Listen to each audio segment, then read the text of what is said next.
My guest for this morning, Patrick Yao-Boamah, is a Deputy Minister for Water and Sanitation. Thanks for joining me. Thank you very much. He's also a Member of Parliament for Okaigwe Central. That is so. Great. He's also a legal practitioner. Do you still practice? No. Right. And then also I have my own good friend, media practitioner, because the media practitioner is always media practitioner. You see him posting a lot of things, giving info. Alasan Suhuyini is here. Alasan. Roland, good to see you. Good to see you too. He's a Member of Parliament for Tamale North. How are you? Your constituency was not inundated with the floods, was it? It was the worst hit. Wow. In the Tamale area. Wow. Yeah. And we're told that relief items have still not gone to... Not at all. Very heartbreaking and depressing, I must say. That should fall under the water and sanitation, or it doesn't? To some extent it does, because some of our, some of the causes may be as a result of poor drains. And if you are talking sanitation, then I'm sure you'll be concerned about silted drains. But well, the hydrological department is under the Ministry of Works and Housing. It's not under the Sanitation and Water Ministry. So much confusion. There isn't confusion. there was an EI sent to Parliament that so distinguished that. Maybe you should take a look at it. You have water and sanitation, you have water, works and housing. No, and then you have we don't have water, works and housing. We have works and housing. We have works and housing. They have some oversight, or they have some oversight on water. And you have sanitation. So Suhuyini doesn't want to know. Is sanitation still under local government? No, it's under Ministry of Sanitation and Water Resources. So far, what has been done, Alasan, for your constituents, especially those that, and I know that they will inundate your phone with a lot of calls. I know, I mean, beyond commiserations, I don't think anything much has been done. I was in the constituency a day after the floods, that was on Wednesday. Later in the afternoon, His Excellency the Vice President also arrived with a government delegation, and separately we toured some of the affected communities.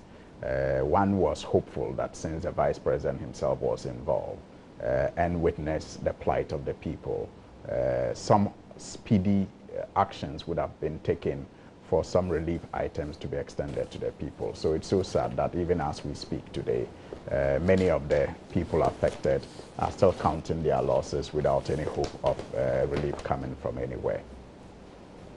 Well, I share the plight of the good people of Tamale. The government has been very responsive. The Vice President led a team together with the National NADMO Coordinator and some members of Parliament on the Defense and Interior Committee.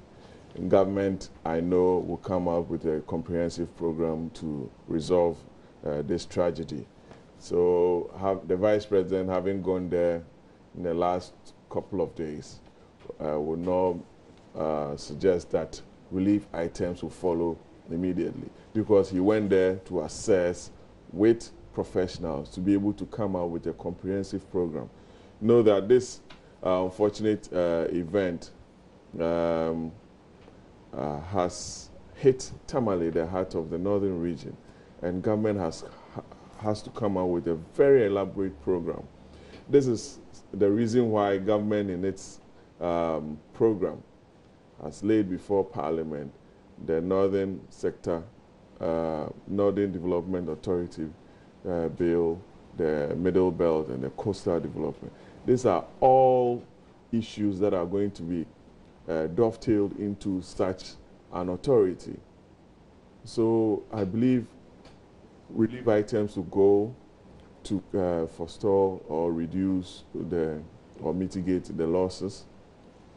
Some of our brothers and sisters are living in makeshift places, schools, churches, mosques, and some are keeping up with relatives in other areas. I think government will do a lot to mitigate some of these unfortunate occurrences.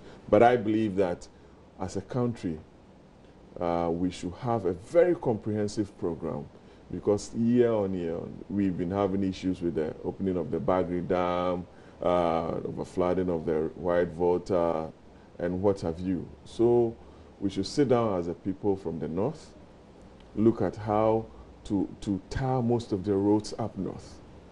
It's very sad. I know the north very well.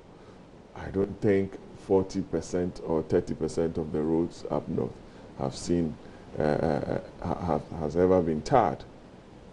In the 60 years of independence, we need a very serious program for the north, which includes massive infrastructural development, improved agricultural practices, and a change in the attitude of the good people of Ghana on the way we handle things back home here in the south, to support and bring the people in the northern part of this country up to a certain level to be able to participate effectively in nation building.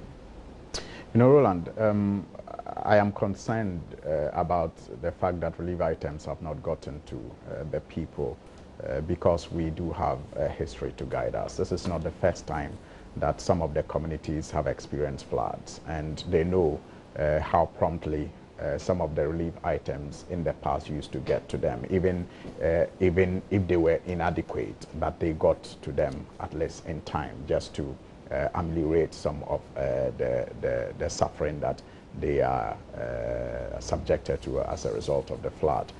And it is also quite curious that a vice president who was very proactive in opposition at providing dual decks when it was needed promptly and attending to some of these things promptly, that he now has, you know, the state apparatus, and it will take 4 or 5 days before relief items will get to people. It only makes you wonder what the problem may be, and that is why I am concerned. And beyond the need for relief items to go to the people, I agree with my brother that we need to look at a comprehensive way of dealing with the flood situation, and that is why I will encourage the government to continue some of the major projects that the previous administration started, and also perhaps initiate some more, because we can never be, we can never run short of interventions that can prevent these floods. For example, in the worst affected area in the constituency, from Gumani to Naile to the Nyanshago area, we have this major drain that was started, and work, I know, is ongoing, even though the people are not too pleased with the pace at which the work is going. It is my hope that this government will fast track that Gumani drain project and resolve whatever issue may be delaying the work, so that the contractor can complete it to provide relief. We also started the third ring road, which was going to cut through Kamveli to Naile and then to Fo and Taha, and that would have come with some drains. The contractor was progressing, satisfactorily until the changeover. I understand he has some problems now.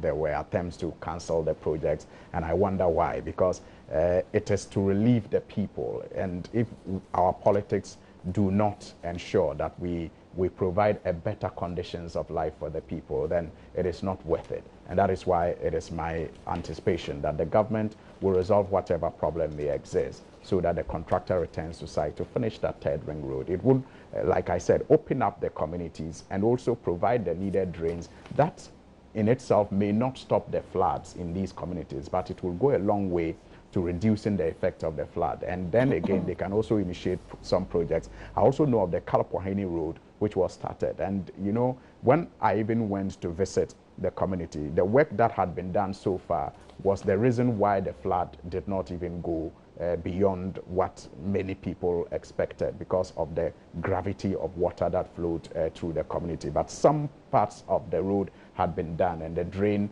constructed, and it helped. So maybe they should continue and finish it. We also have similar situations in the Ward K area, and it is my anticipation that the government will expedite action on some of these projects, and of course initiate some, like the Taha Road, where we have a bridge that is almost collapsed. It is a bridge between Taha and Fo, and it is the major reason why some of the communities there always get flooded. And I hope that they will take it up. And that is looking forward. That is the broader picture. That is the way to deal with the floods, so that year in, year out, we do not experience these floods in these communities. But it is also, the flood is not just in Tamale. I think it will be unfair to the people around the Bimbilla area and the Yendi Gushegu area who are also affected. They also have peculiar needs as a result of these floods. All right. I wanted to ask whether it was only rain that caused the floods, or we had... Yes, it was rain. Okay. Now let's move on. We know that a petitioner is demanding the removal of 2 deputy commissioners, and so has petitioned the president. And the 2 are Miss Georgina Opukwa-Mankwai and Sule Amadu. And so the petition by Emmanuel Senyo, Kosi Senyo, to the president has been forwarded appropriately as the constitution would demand to the Chief Justice by the President. I start with you, Patrick. Following suit, what the President subsequently also did with the petition against the chairperson of the Commission. Thank you very much, and good morning to your viewers and my constituents. I think the President has done the right thing, per what the Constitution says, to refer such matters to the Chief Justice for investigations, to either establish whether there exists a prima facie case in such a petition before a committee is set up to do a full inquiry. I believe the EC is the heart of our democracy, and it's been hit with this misunderstandings, allegations of corruption and what have you amongst the top officers of the Commission. A very good president wouldn't want the country's heartbeat to be affected by some of these occurrences. So I believe it's an issue that the new Chief Justice has to deal with expeditiously, in a way that confidence is restored at the Electoral Commission, so that the good people of Ghana will appreciate that they have a fair commission that is incorruptible, that will be able to deal with every election and the finances that the good people of this country allocate to them for election and other related matters. I recall one commentator in a Ghana-Nigerian football game saying that Abedi Pele was going to miss a Ghana-Nigerian match, and it was like a car without an engine. Which one was it? The 1992 qualifier? Senegal. Yeah, Senegal. Yeah. So, yes, you can't have a democracy with a tainted electoral commission. That you and I would not support. So it requires the CJ and the judicial authorities in this country to deal with this matter within the shortest possible time. If it were to be some other democracies, these affected officials would be required to step aside for a full-scale inquiry. But the Constitution also has set out clear procedures for such allegations to be investigated. So I believe within that window, the CJ must deal with this matter in an Usain Bolt matter or manner. As quickly as possible. As quickly as possible, because you have... Because of the vacuum that could be created. Yes, you have your EC commissioner leveling allegations against her two deputies doing vice versa. They petitioning the president through their lawyer. Some quote-unquote faceless people have also petitioned the president, the EC commissioner responding. Somebody also petitioning the president against the two deputies. There's so much confusion at the EC. Somebody like Amadou Sule has been at the commission for a very long time. Experienced hands, former director of operations of the EC, worked with Mr. Kanga, worked with Dr. Farajan. he's also worked with Madam Charlotte to say, through these periods, I never heard anything of that sort in terms of corruption. He may have his problems, but this goes to the very heart of the commission's work, the finances, and the bad blood that I believe now exists between the commissioner and her two deputies, which requires that this issue has to be looked at critically, and going forward, measures put in place, especially in the area of procurement and award of contracts. The EC has to go through a lot of reforms in that area, because some of us who knew the operations and activities at the commission during the entity tender processes had questions, because there were contracts in the area of printing and other activities where people, some of the contractors or bidders, had to even petition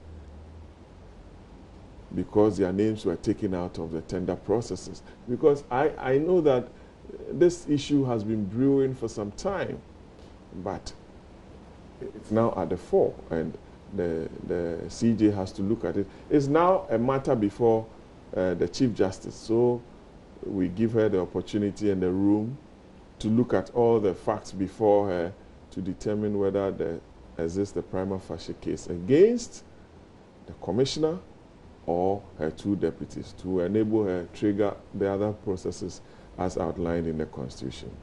Thank you. But it's almost like just a constitutional issue now, and of course, on the other realm, there are calls that we should have some individuals or some entity in place to manage the commission in that state as well. Perhaps we overflocking the issue instead of just looking at it as a main constitutional subject.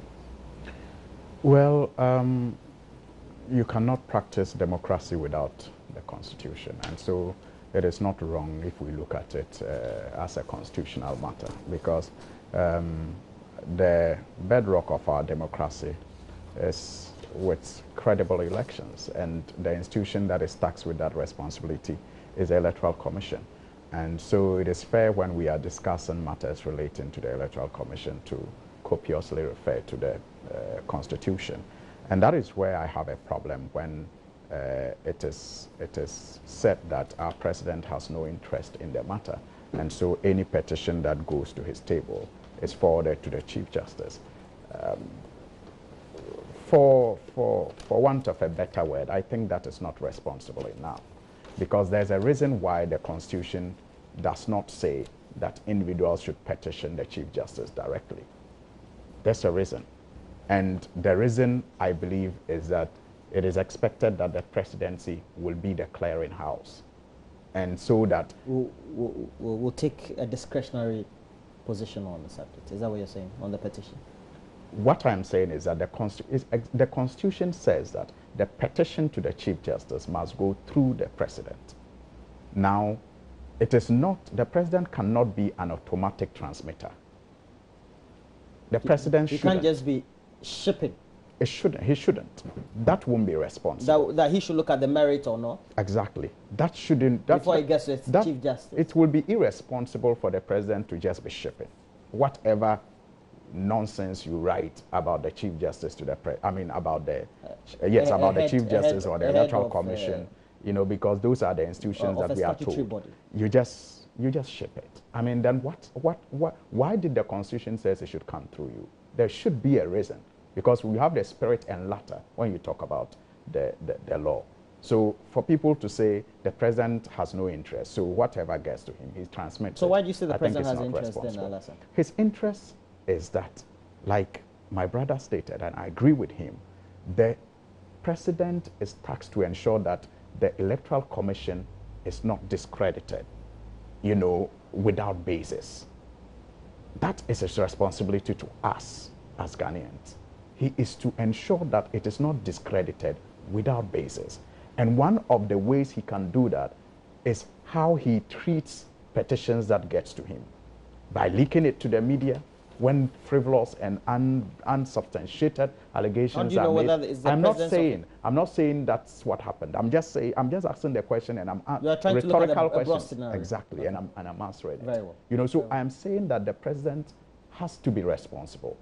He cannot just be an automatic transmitter in matters like this, and that's why I disagree when it is presented. How about the side of the argument that perhaps in order for that same vice versa argument not to be made about the president perhaps having an interest, and as a result of that not taking a discretionary position on how the petition that is forwarded to the presidency is handled, I forward it to the Chief Justice as the arbiter, and so there's a certain neutrality to how it's treated. You see, I don't think that I'll just repeat my position. I don't think that it's out of your position. That's how come I asked the question. So if you repeat it, then the fact that it is automatically transmitted to the Chief Justice does not make the Chief Justice an independent arbiter. Okay, let me just in my lay language.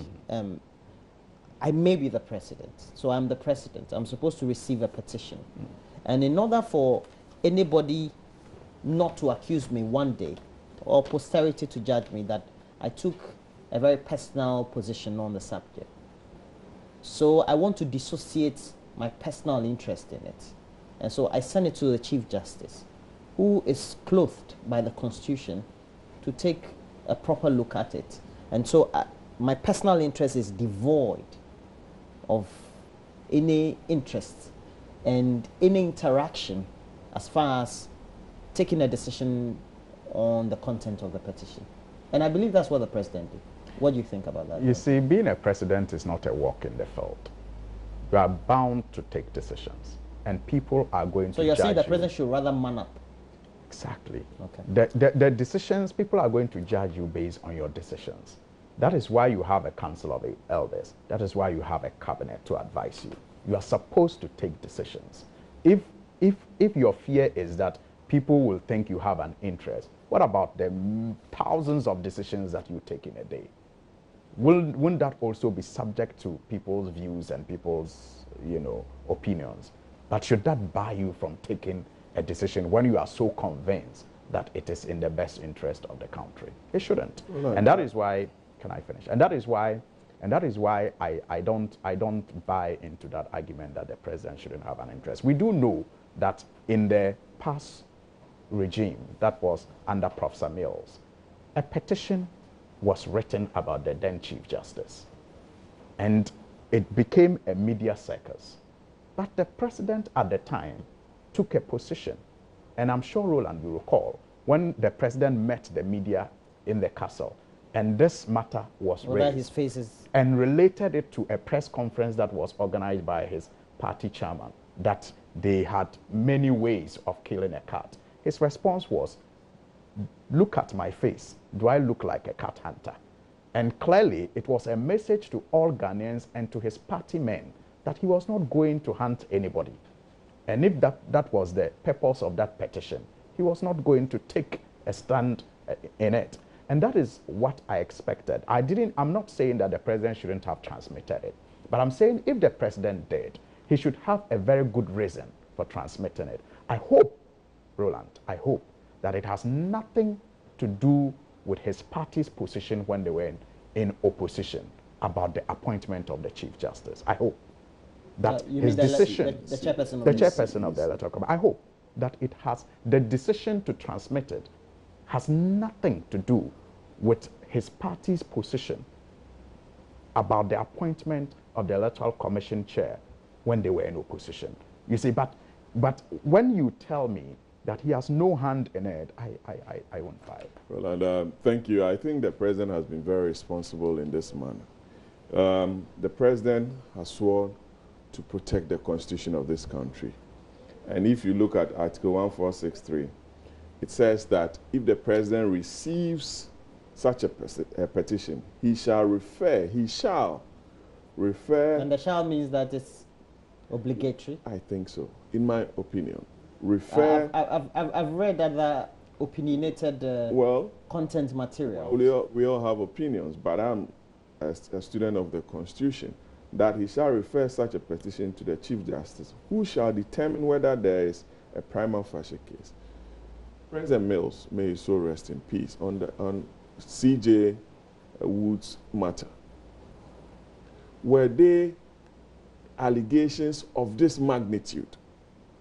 Or well, a petition is a petition. Yes, well, but Suhuyini was saying what's that got to do with this content? My colleague was saying that President Mills asked the media whether he looked like a cat hunter.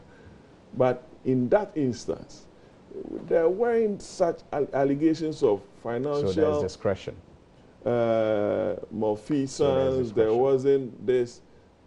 He took that view that there wasn't anything. Could President Mills also have decided to just... You see? In order to absolve himself... Let me build a case. When you're a president and your party chairman at a press conference makes an allegation that the CJ has to be removed. How's that different from and the comments that were made against the appointment of the Electoral Commission You are chair? confronted. When PP was in opposition. And you are confronted at a media briefing. Your party chairman would have put you in a corner, because if you take any step, you'll be deemed to have followed what your party chairman had raised. For example, the former commissioner of Shraj, wasn't there a petition against her for a removal? Madame Vivian Lamte? Wasn't it? Is it Vivian or Loretta? Loretta, that's correct. What led to that? Wasn't it referred? Discretion. It wasn't. Wasn't that matter referred for an investigation to be carried on? Wasn't it done by the president? It was. He could have exercised the said discretion that Suhuyini was talking about. Yeah. So the facts of the case will make you present or make that referral to the Chief Justice. And in this instance, the boss of the EC is making allegations of financial misappropriation on the part of Amadou Sule, having collected about 6 million Ghana cedis from political parties. This person is talking about abrogation of contracts. The president is not seized with those facts. That is why the Constitution, in its wisdom, has given the head of the judiciary the power in such an instance, based on the documents and the allegations presented to the president, to enable her use her wisdom as CJ to determine whether on the face of all those allegations there exists a prima facie case. Okay. On the face of it. In an instance. Even with a CJ, in an instance. It's a prima facie case. In an instance. When they go into the merits. Where we have to make a referral to an argument by Al-Hassan here.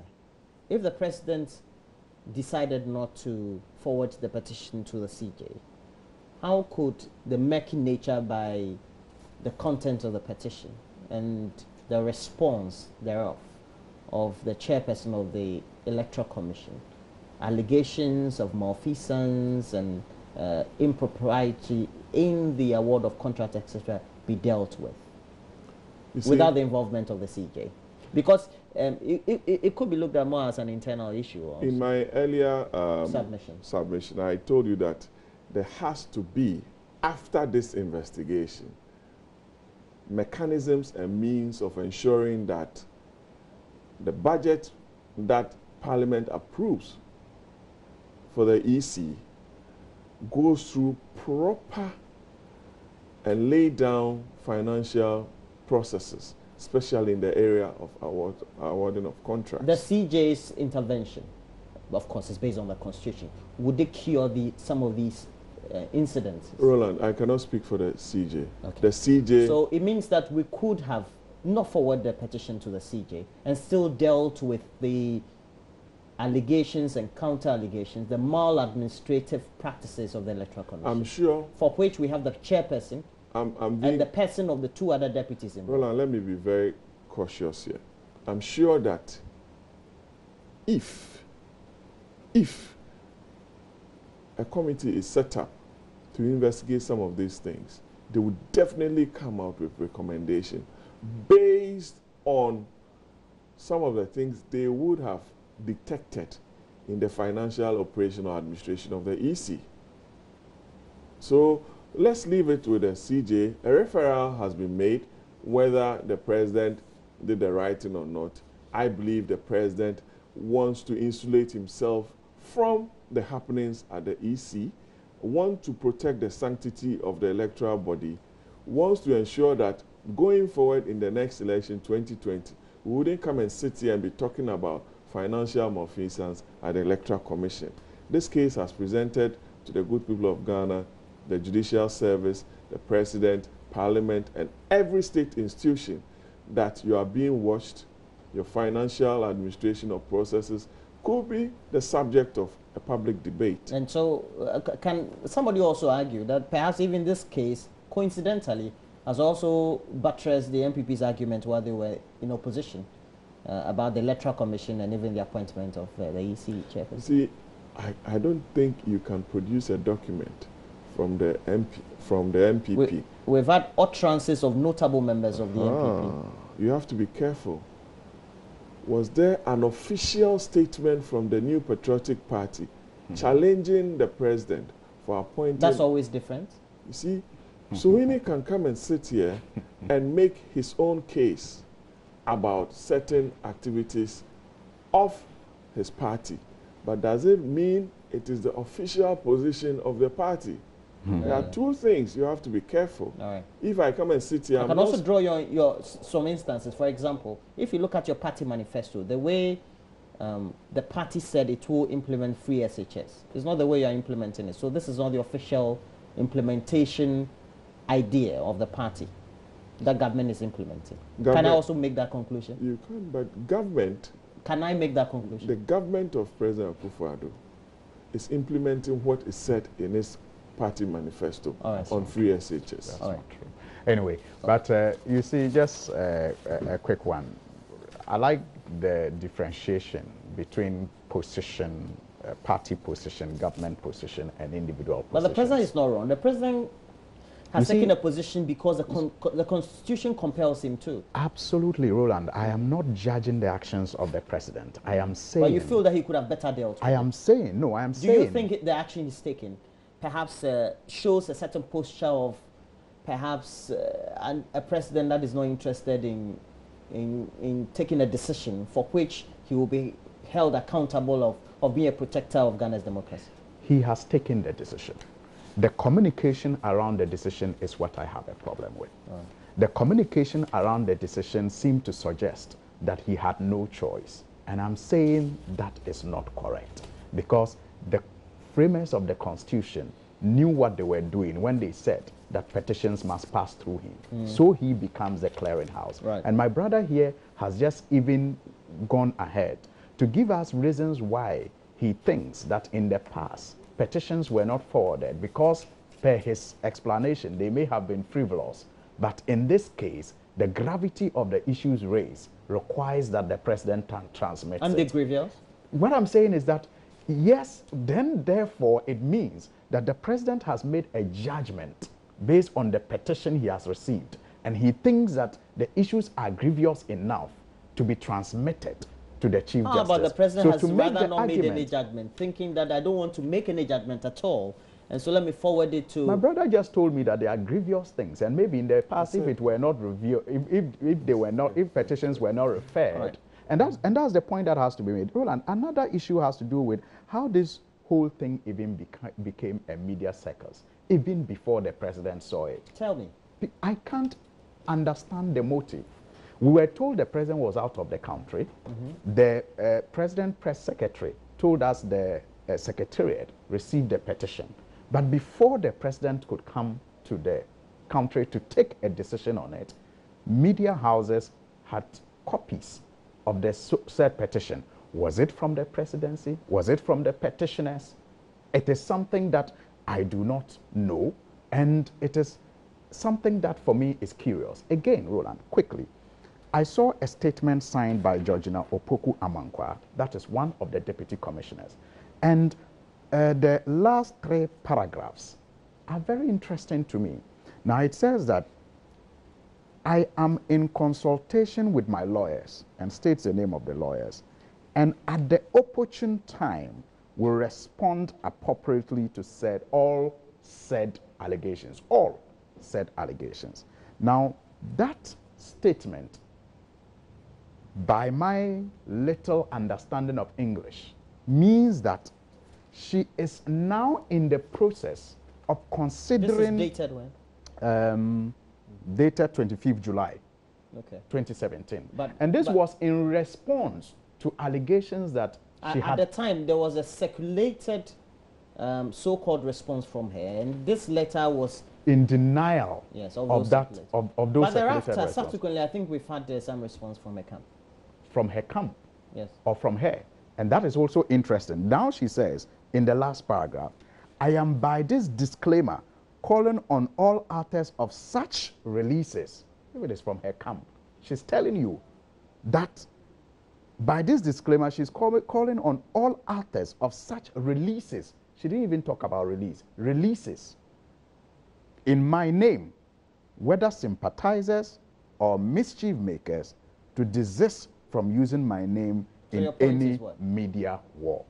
My point is that here is the lady who has told us. So you're saying people are instigating this, and she's just at the center? She is saying she has not, yet we have a 25-page release, you know, that is going around. All right. And people are insisting that it is from her. Let's go to Parliament. What is the motive? Let's go to Parliament. Anyway. And we're supposed to have a media review of the budget. And the finance minister is expected to present his media budget review. But while he's doing that, there could be 3 members of the House who will not be present. Former Power Minister Kwabena Donkor, his deputy. John Jinapor, a former deputy. And then also we have a former Attorney General Deputy, Dominic Ayine. And they will honor invitation apparently today over their roles played variedly in the power purchasing agreements with Ameri, etc., for which, of course, we've had a committee that has been constituted. I'm sure they would have finished their work by now, even though it's not been made public. All these investigations are ongoing. I start with you, Patrick. Thank you. This matter that has engaged good people of this country for some time now. You recall that we had some energy challenges or power challenges between 2014 and 16 thereabout. Government at the time decided to embark or undertake some emergency power programs or strategies to alleviate the energy challenges at the time. This brought to the fore the approval by Parliament to Ameri, the Ameri Group, to supply about 300 megawatts of power to this country at a cost of $510 million. My party in opposition, based on some information that it received, raised objections to this agreement, and also told the good people of Ghana that when given the mandate, the party or the government of President Akufo-Addo will look into that transaction. So government under President Akufo-Addo has been doing some investigation into this matter. And last week, I read that the police had gone to the homes of Dr. Dominic Ayine, John Jinapor, and Dr. Kwabena Donkor.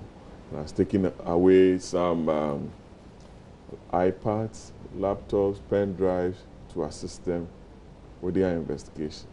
None of my colleagues have raised the issue of harassment. I've spoken to 1 or 2 of them, whether they were touched, whether they were harassed during the set operations. None of them. Especially I spoke with Dr. Donko when he came to Parliament, and he said he wasn't harassed in any way.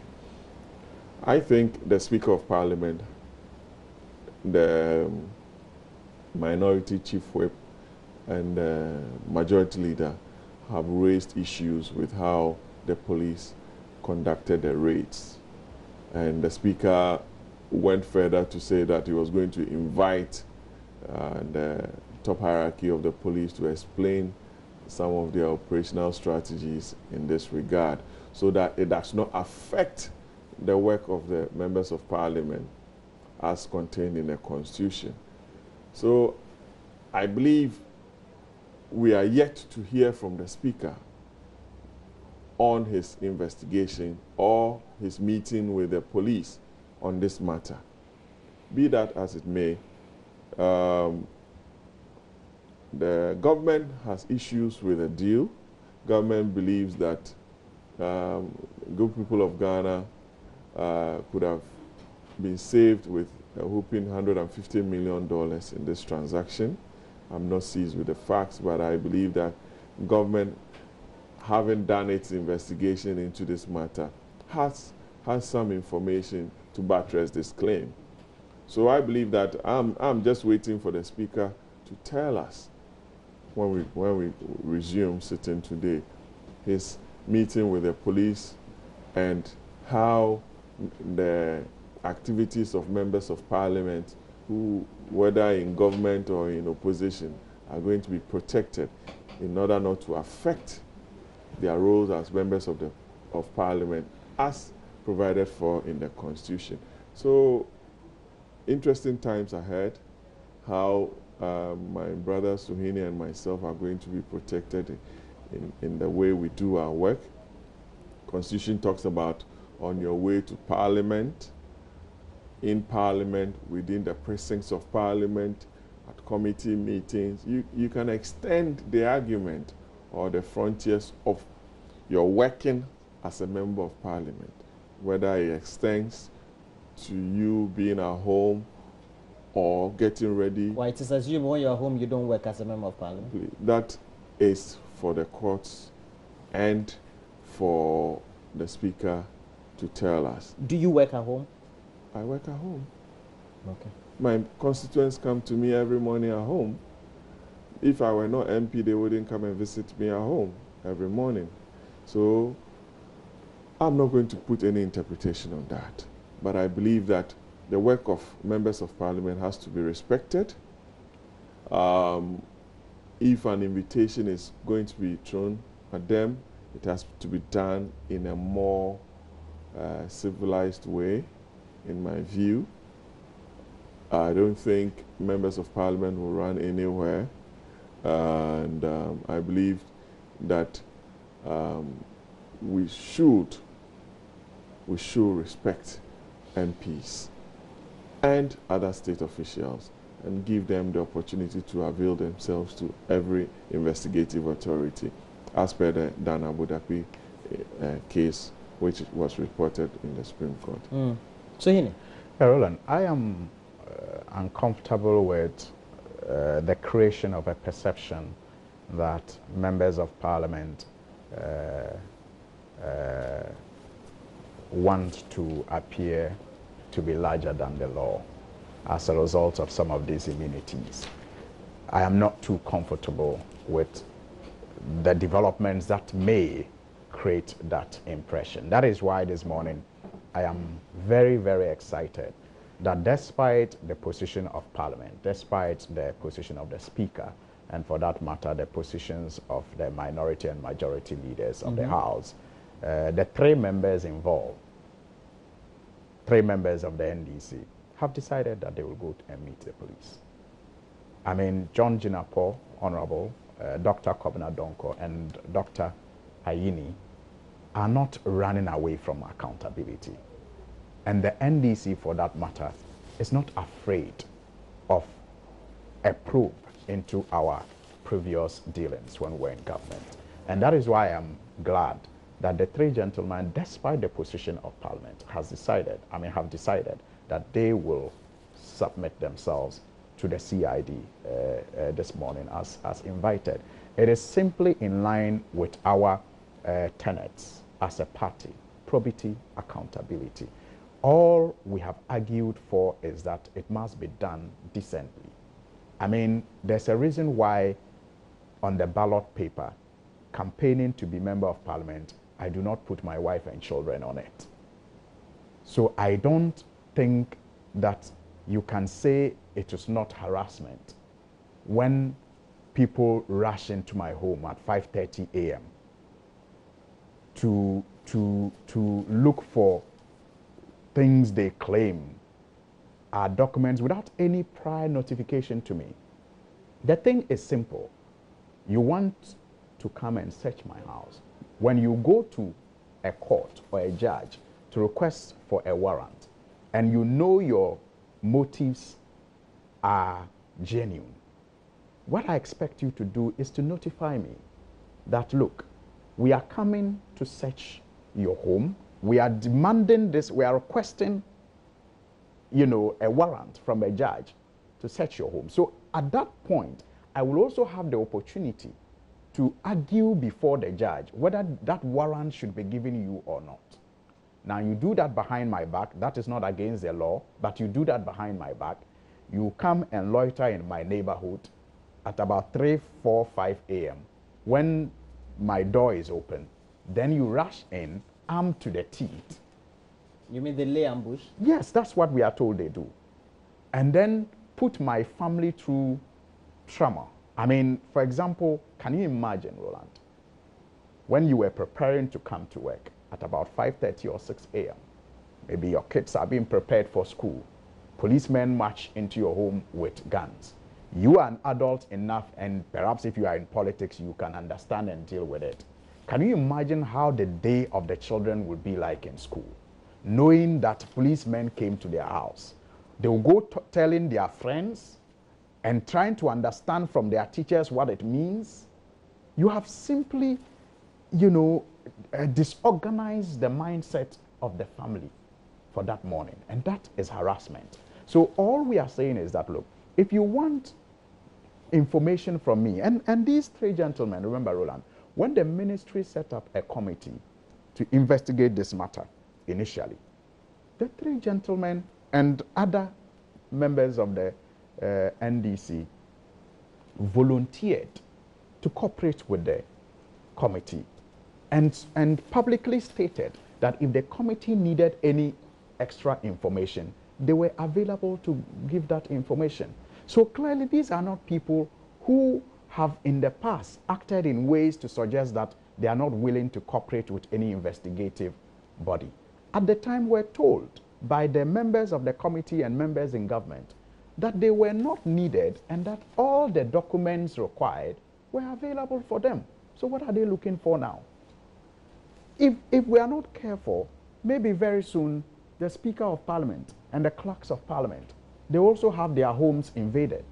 Because this Ameri deal was a public document that went to Parliament, and the clerks handled it. All the documents went to Parliament. The clerks handled it. So maybe in this so-called investigation and the search for documents, they may visit some of the clerks too soon to find out if some of the documents that came to Parliament, they took some home. But we know the clerks will not be visited. Right? I'm just saying that I'm trying to let you see how incredible that move is. If they were searching for anything else, I would have understood. But to say documents, for example, if you say the deal was $510 million and you believe that some $150 million went somewhere, I mean, Roland, come on.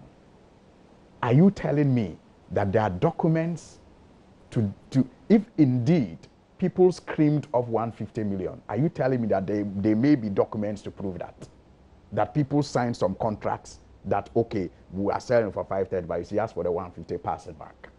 Are you telling me that people are so if they want to engage in corrupt deals, if they want to steal money, they will engage in that kind of? So what kind of documents are they looking for? The committee, the people said they were willing to cooperate with the committee. They said they didn't need them. They had all the documents. Now we are told they are in search of documents. I mean, let's look at the Ameri deal and what it has given us as a country. Today, it is the reason why we do not have DUMSO. One of the reasons. That's not up for discussion, is it? No, but nobody's talking about whether as a result of the agreement we have power or not, and it's given us the services that the Ghanaian public needs. What government or the investigators want to know and are trying to find out is whether something fishy took place. They're not talking about the end result or the output. I get it, but what I'm saying is that if you are discussing the Ameri deal, it is not fair to only look at what you think went wrong. You're not saying that because I bought a Range Rover over the price Range Rover, allegedly, and it takes me to Nkwanta or it takes me to Cape Coast or Kumasi and back, and I'm safe and I'm secure. Absolutely, I agree with you. You're not saying the allegation about me having purchases overpriced is null and void. I agree with you. But you see, no, but let me finish. The point I'm making is that, yes, if you buy a Range Rover and the price is outrageous, in discussing the price of the Range Rover, it won't be fair if my focus is only on the price. And then what is even an outrageous price? If I buy a Range Rover and I pay cash for it, will it be the same as if I buy it on hire purchase? Certainly not. Exactly. So, and what are we discussing here? If you go to the market, Roland, and you want a Range Rover Evoque 2017, model, the price you will pay for it will be different from if I go to the market. If the price you pay for it on the spot will be different from if I go for the same Range Rover, but I buy it through a bank and say I want to pay, and in 3 years' time I own the Range Rover. The prices will not be the same. So to make the argument that you went on the internet or you asked the dealership and they told you that this is the price of Range Rover, so the price you are paying for it is outrageous, it's simply illogical. Very well. And as a result of that, the three individuals won't be in Parliament when the finance minister comes in to present his budget. And the budget is important, right? It's a mid-year review of the budget. I don't know the time that the police has given to them to appear, so it cannot be entirely true. You're a lawyer. You know that when you go to the police, you almost spend the whole day. They can ask you to come at 3 p.m. The finance minister will be in the house at 12, so we cannot entirely confirm what you are saying. But I believe there are issues that the police are looking into, and let's leave it at that. There are other issues that you want Finance us to... Minister. Finance Minister will be in the house this afternoon. Is he coming this morning at 10 or 12? Yes, I'm told it's at 10. 10. We'll be sitting in the morning. Rather than, yes, okay, now we sit at midday, so... Yes, I know from midday. So at 10 he will come, we'll listen to him, and I believe he's got a good story to tell the good people of Ghana. He has? Yes. Last week, you heard from the central bank governor on measures that the central government is putting in place to bring back the economy on track. We all agree, both parties, that the economy is not in good shape and certain radical measures has to be put in place. The central bank is in charge of monetary policy. The government is taking certain measures within the fiscal space, and once they merge and are able to work efficiently, they would have a very good economy with good economic indicators to attract the investors that we all want to see in this country. The central bank reduced the lending rate, the base rate, from 21% to 19%, I believe. And I believe the commercial bank they have to respond to this for the first time and ensure that people or individual businesses are able to go to them to raise the needed capital to be able to do some trading or businesses to expand the economy and create the jobs that we are looking. Secondly, you've seen a downward fall in the inflationary figures. It's also a good condition or measure for the investor community to see that there is some action within the macroeconomic front. Thirdly, government has put in place some tax measures to ensure that government raises some tax or revenue. I'm reading from other think tanks that government might not meet its first quarter revenue levels. I'm yet to hear from the finance minister. But to be able to move, to be able to run, you need to learn how to crawl first. Certain radical measures has got to be put in place to be able to cushion the economy, to be able to move in the speed that we all require the economy to grow. So I believe that the finance minister and his team started well. They are putting the economy in the right shape. I believe that the economic management team, with the measures being put in place to be able to deal with the IMF program and the conditionalities attached, are doing such a good job that requires the support of everybody. Government has taken a decision on the IMF program that the government wants to opt out next year, 2018, end of next year. I believe that once government goes out of the program, we'll be able to judge the overall effect of the IMF program, its benefits to the economy, and also give the government the space to go out there and borrow on the capital market to be able to undertake some of the projects and programs that government wants to undertake. So, interesting times under Article 179 of 3 of the Constitution. Finance Minister, I don't think, is coming to ask for additional revenue to run the economy, but to tell the good people of this country and the entire world where the economy is. Yes, where the economy is, how he intends to move within the next half of the year, and to bring hope, prosperity, and life to the good people of Ghana. And so far the indicators have been good.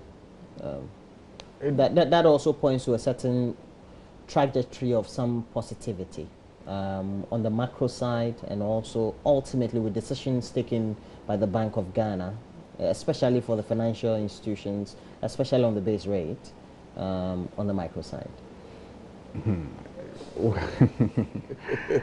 It's an interesting discussion. I am looking forward to the finance minister's presentation later today. My brother spoke about the IMF, and that's one of the many renegotiated campaign promises that the NPP seem to be pursuing. For example, in opposition, we're told that they will end the IMF and they will not continue with it. They were not happy with the terms. They got into office, the first 2 months we're told, oh, they are renegotiating it and that they will get better terms and they will have a shorter span. Now we are told that it's been extended, and instead of end 2017, which was the NDC's program, they have extended it to April 2018. One of the many renegotiated promises that they seem to be pursuing. And if you read the monetary policy report of the Bank of Ghana, it will tell you that some of the positive indicators like inflation, like the lending rates and others, were as a result of fiscal policies that had been put in place in the last quarter of 2016. It's in the monetary policy report. It is not the creation of the NDC. So to claim credit for it, it's simply befuddling to me. I don't think that, yes, it is good that they are continuing with some of those fiscal policies that were put in place, but to entirely claim credit and make it look like they came with that magic wand to make it happen is not being very factual. And I like the fact that some of these institutions are independent and they have tracked the progress of work, as far as the management of our economy is concerned. But what do we expect from the finance minister? Broken promises, litany of broken promises. For example, when you talk about cash deficit, it is said that we have 1.5% of GDP when the budget itself projected 2.2. As we speak, as at April, it was 1.5% of GDP. Revenue was projected at 6.5% of GDP. As at April, they could only meet 5.4% of GDP. So expenditure, we're told, will be kept in line so that at least deficits will not be recorded. What we have is that they have so far had 6.6%, you know, which to some extent can be commended. That's because the estimate was 8.3. You know, then you have public debt. Remember the debt and the noise that was made about the debt, the public debt in this country. I'm sure you remember the noise and the fact that we're told we had all the money in this country, there was no need to borrow, and we just had to realign the budget and get money needed to spend. As we speak, the finance minister will be telling us that our public debt has increased from 122.6 billion to 137.2 billion. I mean, where are the containment measures? Why is our debt still increasing when they told us they were coming to reduce it and manage the budget better? So I'm only looking forward to a litany of broken promises. It's not also public knowledge that what we've racked up so far as what we call the debt is to refinance existing interest. And that sounds like what my brother that sounds like to do that. That sounds like what Honorable Seth Terkper used to say. Refinance our debt. I'm sure you heard that phrase before, and that Honorable Seth Terkper. Exactly. But was it taken? Was it taken by the NPP? When he talked about smart borrowing to refinance our debt, they said it was reckless borrowing.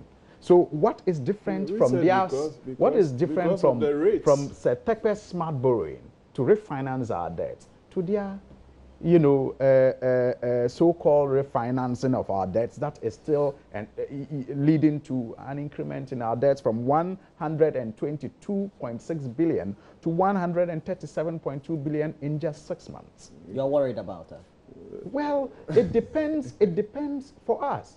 Like we argued then, it depends on what the loans are used for. It depends on the infrastructure, you know, needs of the country. I mean, other countries, you know, that we call developed today, at certain points in their history, had, you know, debts that cannot be compared to what we are managing today. Well, so debt in itself is not bad. And we all know that. And we made that argument repeatedly. Debt in itself is not bad. It is how you use that money that you get as a result of borrowing. I mean, for example, 2.25 billion, you know, of the bond was realized. Roland, tell me, is it the circle interchange that we have had? Is it a water expansion that we have had? Is it a medical teaching hospital at Legon that we have had? Is it a Ridge Hospital that we have had? Is it a road network that can make us all comfortable that we have had? What has that money been used for? Roland, what has it been used for? This takes me back to last year in the campaign. Roland, this is so I have to close. Street politics. Oh, really? Oh, you think because so? Because you know why the bond was taken and what. Oh, it was for a certain reason. Yes. But I have to end the discussion. I know that the rest of it will bring to you live when the finance minister appears before Parliament. And I've had in the studio Deputy Minister for Roland, water and sanitation. We are talking about environment. The military and the police are going to say. Yes, we're just about to go there. But I thought you were done. No, they are going yes, we're done. We're just about to go there. Yeah, we couldn't comment on it. Is it under your sector? It's under the presidency. It's a coordinated. So Patrick Yabuama is a deputy minister for water and sanitation, and he's promised that the good people of Tamale and the environs that are affected by the floods and will jointly the various ministries that are related to it will make sure that the right things are done for the good people of Tamale and the adjoining communities that have been affected. And my beloved Lamashegu. Yeah, I always love Lamashegu too. Yeah, Lamashegu. And also I've had in the studio Al Hassan Suhaini, Member of Parliament for Tamale North. And thanks for joining me, Al Hassan. Thank you, Roland. All right.